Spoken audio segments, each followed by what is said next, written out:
বছরের মামলায় একত্রিত করলেও 17 বছরে বিরোধী দলকে যে মামলা দিয়েছে এই পরিমাণ মামলা নাই। বলে বলেন ঠিক কিনা? ওরে মামলারে মামলাই তার প্রধান হাতিয়ার ছিল রাজপথে। তারপরেও আমাদেরকে দেশ থেকে তাড়াতে পারে না। দিল্লি গিয়ে পালাইলা, সেখানেও থাকতে পারলাম। অত্যাচার জুলুম করে লাভ কি?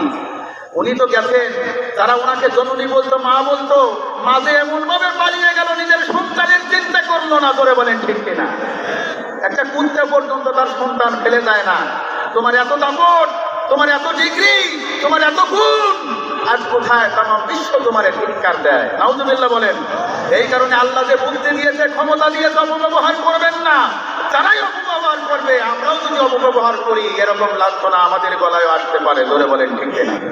আপনারা কি বেজার বলেন? একটু বলা দরকার।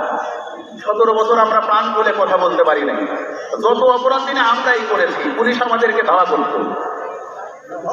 যত অপরাধ আমাদের আমল নামাই ছিল, থানায় গেলেই আমরা। আল্লাহ রাব্বুল আলামিনের প্রশংসা একবার প্রাণ করে করি, আবার বলে আলহামদুলিল্লাহ, আবার বলে আলহামদুলিল্লাহ।